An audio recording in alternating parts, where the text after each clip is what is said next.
the Sustaining Creativity podcast. I'm your host, Mari Reesberg. Over the past several years, I've combined my degrees in acting and somatic psychology to share my sustaining creativity techniques with performers. And now I've decided to share it with a bigger audience that includes you. I believe we are all creative, and this podcast is all about that. I'll be interviewing people from all backgrounds, ages, and creativity experiences to share just how creative we all are. Today, I'll be chatting with Thomas M. Jones, co-founder of the Paradox Process, psychotherapist, and musician. Please enjoy Thomas M. Jones.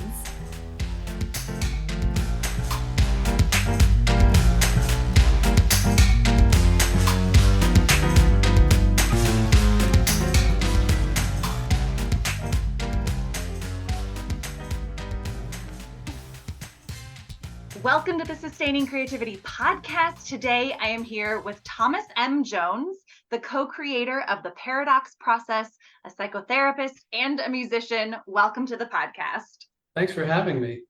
This is exciting, and it's an interesting kind of cross-pollination of creativity and psychotherapy. So this is going to be fun.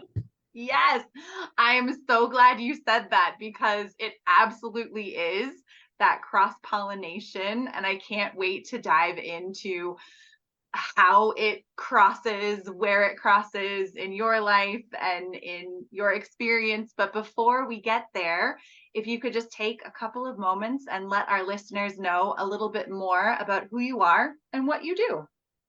Sure.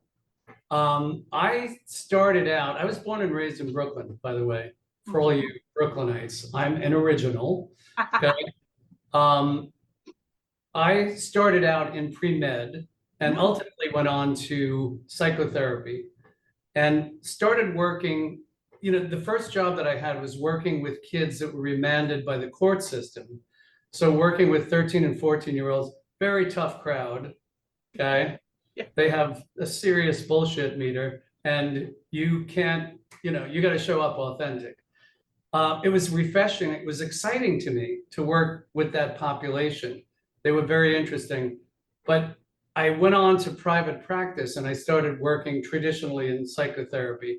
And I discovered, to my chagrin, that a lot of psychotherapy is about listening to people's stories and reinforcing their stories. And for where I was, it became frustrating to me. I didn't want to reinforce people's stories. I wanted to get people out of their stories, and I wanted to have immediate impact with them. Mm-hmm. And so right around that time, I had a disastrous relationship that really taught me a lot.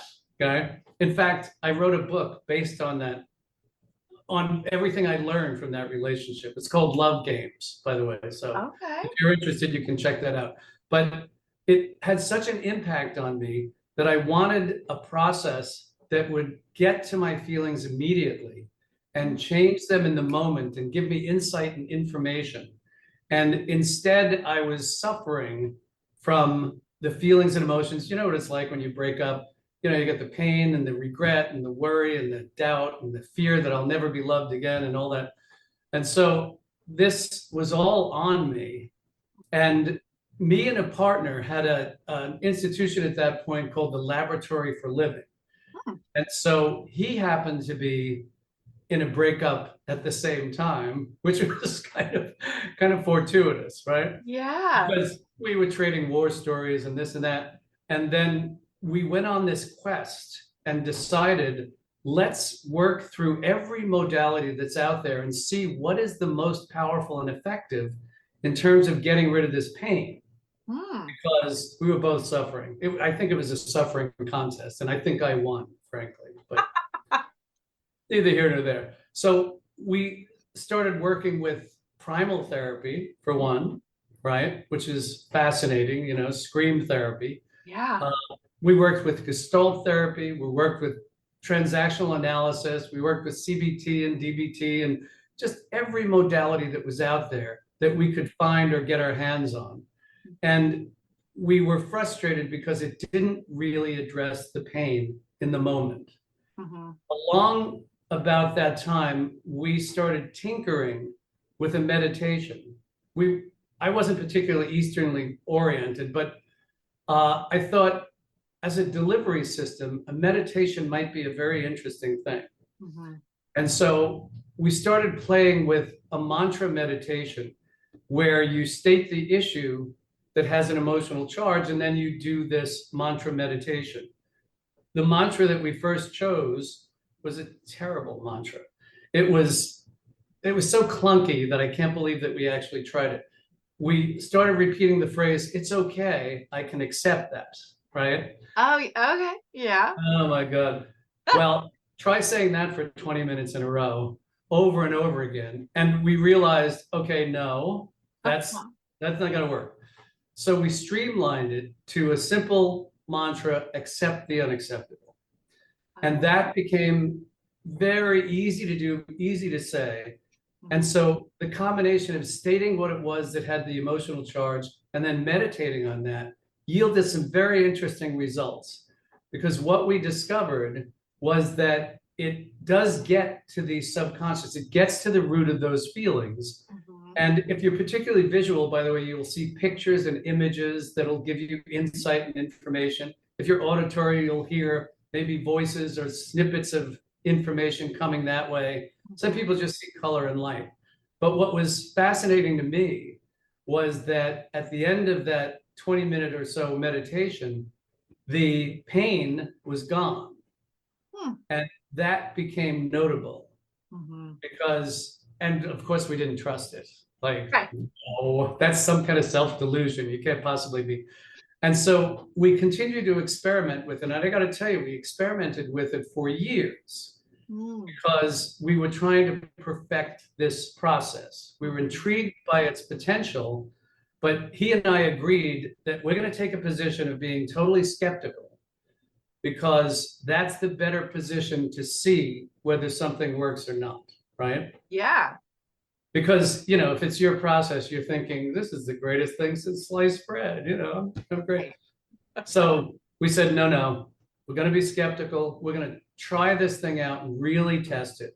And so we worked on every issue that we could find, including childhood trauma, Mhm. including our history and our past and present issues. And what we discovered is that it continued to deliver.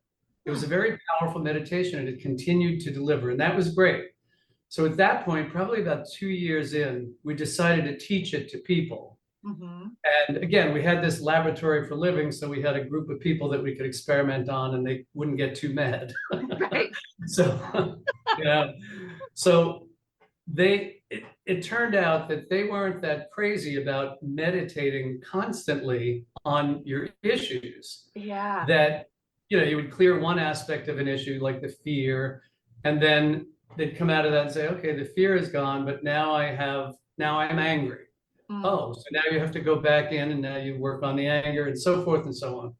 So we realized this is not as user-friendly or as accessible as we'd like it to be. Mhm. And so we devised a system where we could trigger this meditation through what we call keys or key phrases, Mhm. almost like the return key on a keyboard, that you Okay. hit that key and it starts this program running.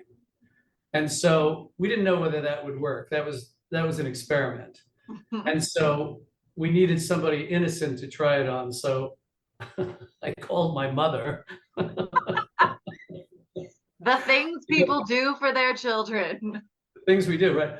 And I knew it would be reliable because she was always angry at my father. And so, you know, this was shooting fish in a barrel. It was Yeah. like, okay, I know I have someone who has an issue. And we put her through the process and it cleared her anger. And so she was like, I asked her, so are you angry now? She said, no. And then she said, what did you do to me? I said, I gotta go. And we hung up.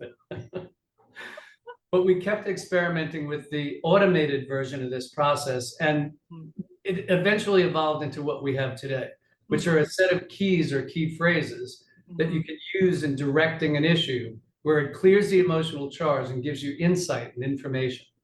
Nice.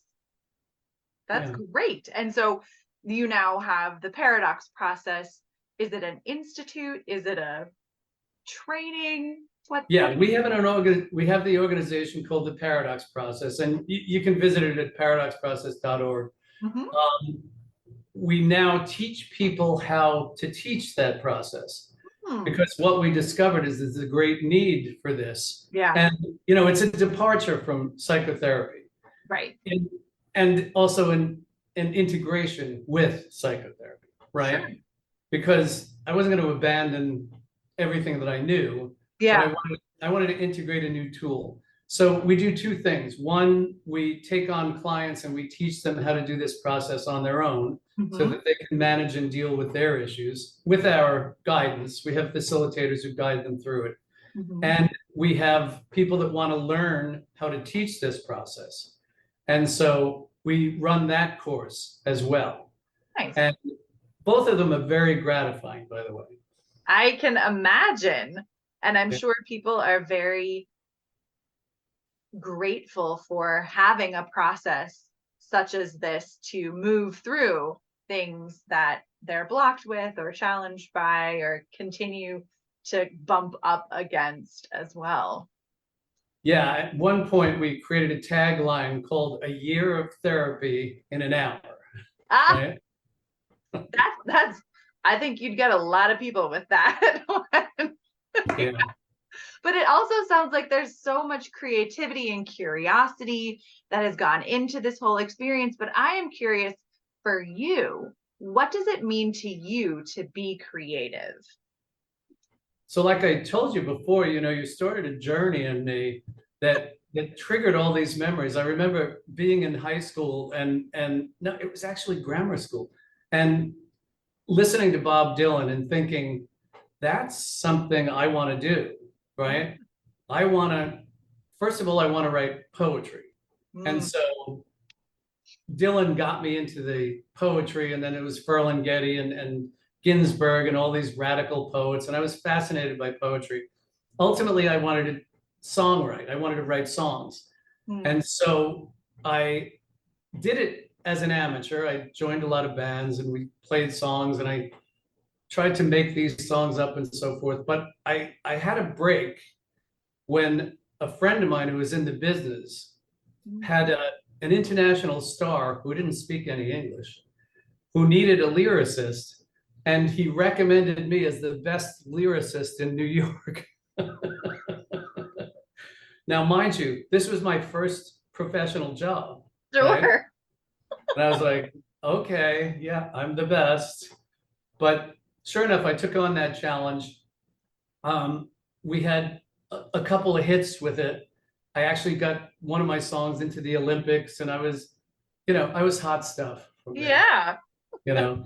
But that was the beginning of my journey into creativity. Ultimately, put out a lot of records. I wrote for Broadway.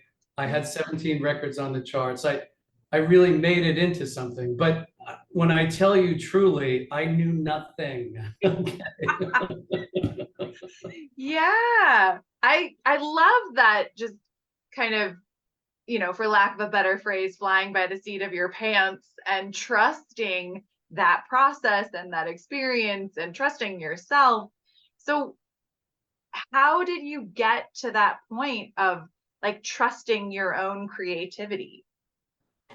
I think a couple of things. One, I tried, it was tried and true. I had experiences, and as I experienced it, I began to learn, I began to trust. Mm, And and I know every creative feels this at some point. There's a place in you that it's kind of a knowing, it's kind of a flow. yeah. And when you lock into that place, you take off. And I've learned to trust that aspect of me. And what's interesting to me is that you would think, yeah, music and psychotherapy, what? But the reality is that creative process and that very space shows up in my work here as well. And so I began to understand that, there's an inherent truth in us. And when we're coming from that truthful place, it doesn't matter where you're applying it or where you're directing it, it's still that same interesting place.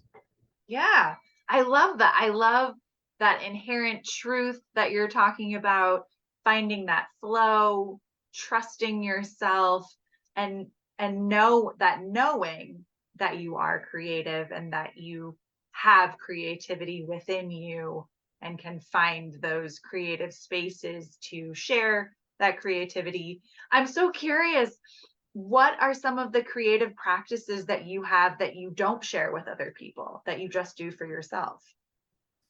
Well, I have a home studio now. I still write. I still Okay. produce. I still produce. I still play out from time to time. Mhm. Um, and that's for me at this Yeah. point, right? Yeah. I had my career. That was great. That was fun. But I will never give up that aspect of it. I'll never give up that music Mm. because I'm sure you know it fills you, it feeds you, right? Yeah. It absolutely does. I know that I've found kind of new ways to inspire creativity or experience creativity that I don't share with other people, or maybe I do indirectly, of like how I get dressed in the morning or what I cook when I'm making dinner, or just finding creative opportunities in my life that I may not have focused on when I was so focused on that kind of creative career path. Right. Yeah. And by the way, I'm saving painting for my 80s. When I get Oh, to, when I get to be 80, I'm going to start painting. oh my gosh, I really kind of love that you've got this plan of how you're going to continue creativity throughout the decades of your life. That's so great. Yeah. More people, I think, could benefit from that, of having their creative plan along with their life plan. Yeah. I knew how to save something for later. So I was like, So okay, painting it is. There you go. painting it is. I Yeah. love it. You talked a little bit about grammar school and hearing Bob Dylan and being inspired creatively, but what's your earliest memory of being creative? I think, and this is a silly story, but it is my earliest memory of creativity that um, I must have been 4 years old, or maybe I was five, but I became intrigued with the idea that I could build a radio, right? Okay. Don't ask me why. Well, my father was a technician, electronic technician, and so radios were all over the house. But I decided I'm going to build a radio. And I remember getting a pot, like a saucepan, right? And finding some tubes and, putting them in the saucepan. And I fully expected music to emerge from there, right? I love it. Yeah. Like that childlike wonder, belief, commitment, it's all there. Oh, yeah. I was there. I was in it. You were. I love hearing these stories. How do you think, kind of putting that together as a kid, this idea that you could create a radio, how has that translated into your adult life? I think I've always had a disproportionate belief that I could create, that I could make these things happen, right? With no clear evidence that any of that was true. But I followed that feeling in me, like I could make this happen. I could do this. Often with little or no knowledge, but off I went. Right? I mean, not every kid is like that. Not every person is like that. Was this something that was modeled for you in a family member, or where do you think that just belief that you could Yeah, came I think, well, my mother was a performer. She was a dancer and she taught dance Yeah. and in our basement, by the way. So it was a constant presence, right? Yeah. So I think there was an atmosphere of creativity, an atmosphere of artistry, and Mm. and I think I found that very attractive because it felt very free. And I think that's what I was looking for, that sense of freedom that gives you, right? Yeah. Nice. Yeah. I think there's, yeah, just putting those pieces together from childhood into adulthood, how we connect those dots. There's the therapist in me connecting the dots with people Oh, around absolutely. creativity. Yeah. Working with people from, it sounds like, a variety of backgrounds, because it sounds like the paradox process attracts people who from all walks of life looking to transform aspects of their life. I imagine you come across people who don't believe that they're creative or don't feel that they're creative. How would you encourage others to find creativity in their life? What's interesting to me is that by the way, I do believe that everyone has that creative self, right? Yeah. And the in the work that I've done, what I've seen is that the enemy of creativity is judgment, especially self-judgment, right? Yeah. Self-judgment narrows your vision. It stops you from expecting or believing that you can do anything. And so part of my work is to help people through that internal dialogue and getting rid of that self-judgment, because what immediately displaces it is that sense of creativity, that sense of possibility. And so I'm able to coax that out of people to whatever degree they're willing to participate or have that creativity, right? But absolutely getting rid of that self-judgment, it emerges in some form or another. Mm. And are there, I mean, it sounds like the paradox process is a way to get through that self-judgment. Are there other tools that you use to, like, if someone came to you with this self-judgment, what might you tell them to do? Well, I've become more and more reliant on the paradox process because it is so dependable. You know, it deals directly with their relationship with themselves. Okay. I'm not the middleman in that, right? And so I direct people, there's a key, for instance, called judgment clear, right? Mm-hmm. And I direct people, take 60 seconds, take a minute in the morning and state every judgment you have about yourself and say judgment clear after each one and watch what happens. And they're amazed because, first of all, they didn't know they had all those judgments. Right. And then when the emotional charge is cleared from that judgment, they feel very free, very light, very playful. And so that's one of the tools that I rely on the most. Philosophically, I explain to them that you were taught those judgments. That's not really who you are. Okay. There's an authentic being there who is a yes person, who believes, who is excited, who is infinitely creative and living in possibility. And it's our job to unlock that version of you. Yeah. Oh, I love that. Everyone should do that. I It would be a different place if we all. Oh my God, would it ever? Absolutely.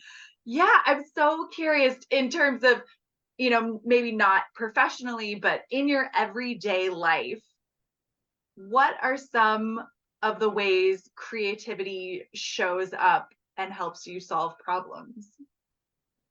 I think that because of the work that I've done with people, I look at every person sitting across from me as a puzzle, right? Yeah. And I'm like, well, how do I solve this puzzle, right? Sure. And in order to do that, you've got to really think outside of the box, right? And so I think in my own life, when I come across issues, and we all have issues, okay? Yes. When I come across my issues, I tend to go toward it more creatively, like it's a puzzle that I have to solve. And that if I solve this puzzle, I'll get the prize, which is freedom from those negative feelings and insight into the issue. Yeah. So that's how I kind of navigate my world. I love it. And very helpful and so playful too, to think of it as a puzzle or that's something you have to solve or piece together. You strike me as a pretty playful person. how have you kept play alive in your life over the years? I think I wouldn't have it any other way. Mm, I had, I'll be generous and say I had a dreary childhood. Okay? fair. Wasn't the most fun in the world. And I determined that that's not how I want to be. That's not who I want to be. And so more often than not, I'll insert humor, sometimes inappropriately, but into every situation that I'm in. Yeah. And humor gives you a different perspective. First of all, it lightens things up. Second of all, it puts it on a different footing. Yeah. And if you're holding humor toward an issue, you're taking your power back from it a little bit, right? Mm-hmm. And so, in even the heaviest sessions that I have, there's a lot of laughter, right? We Yeah. play, we laugh, and we find our way through there. I mean, what a gift to be able to share that with people, to share the play and the laughter, and to use that to travel through challenges and, dark moments in people's lives. So that's amazing. Yeah, I know. People sometimes ask, don't you get bored of this work? Doesn't it get tedious? And my answer is no, because I'm always working on a puzzle. Yeah. I'm always having fun. Right. Oh, I love it. Oh my goodness. Well, this has been such a delightful conversation. I have one last question for you. Sure. What does it feel like in your body to be creative? That's interesting, because the first thing that happens is that my kind of heart chakra or my chest opens up, right? There's an ease here. Mm. And that's why I know I'm headed for the zone, right? I'm going to the good place. Oh my goodness. I love it so much. I know exactly what you're talking about. That heart opening, headed into that creative play space. So you have a fellow heart space player in me. Excellent. Yes. Well, if people want to learn more about all of the things that you do, how could they go about doing that? Well, you can come to the website. It's www.paradoxprocess.org. Mm-hmm. And we offer a free session so that people can have this experience, because talking about it doesn't really do it justice. Sure. So we want people to have that experience. In addition, I do a class every Monday night, and you can sign up at the website for that class. The theme over the summer, by the way, why we named it this is beyond me, but we call it Summer Loving, right? All right. And it's all about finding love in every aspect of love, including romantic love and self-love and friendship and so forth and so on, all the different aspects of love. So we offer that class as well. Nice. Great. Well, I will put that in show notes so people have easy access and can find your class and the sessions and all of the things that are there. And thank you again for taking the time to chat with me. It has been such a treat. You bet. It's been really fun, and I can see why Teresa loved it. Oh, wonderful.